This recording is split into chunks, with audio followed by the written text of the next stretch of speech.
سميحة أيوب سيدة المسرح، والتي وفاتها المنية منذ قليل عن عمر ناهز 93 عاما. ولدت في 8 مارس سنة 1932 بحي شبرا في القاهرة.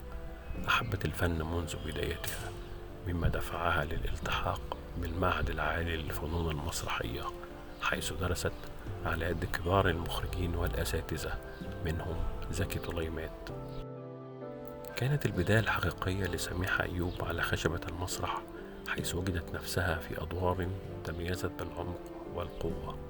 قدمت أعمالا شكلت جزءا أساسيا من تاريخ المسرح العربي، من أشهر مسرحيتها سكة السلامة وغيرها. كما تولت إدارة المسرح القومي لسنوات، حيث ساهمت في إثراء المسرح المصري بنهوض جادة وإخراج احترافي، دفعت بالكثير من المواهب على الساحة. من المسرح كان مملكتها الأولى، فإن سميحة أيوب لم تغفل الدراما التلفزيونية، شاركت في العديد من الأعمال الناجحة التي تركت بصمة واضحة لدى الجمهور. كانت سيدة المسرح ترفض العمل في السينما وتقديم أفلام بسبب عشقها الشديد للمسرح. ظلت رافضة تقديم أفلام لمدة 18 سنة، حتى عرض عليها فيلم تيتا رهيبة. جالها تليفون من المخرج سامي عبد العزيز، قال لها: يا ست الكل، عايز أشرب معاكي فنجان قهوة. ما كانتش تعرفه. قالت له: انت أخرجت ايه؟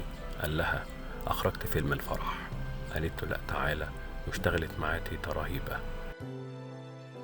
تميزت نجوميتها بابتعادها عن الترند والضجة الإعلامية، بل على الموهبة الحقيقية والعمل الجاد، مما جعلها تحترم وتقدر من الأجيال والجمهور والفنانين.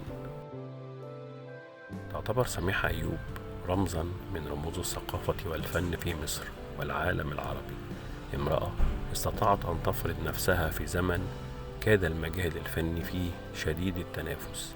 تركت إرثا غنيا بالأعمال التي تعيش في وجدان الجمهور العربي.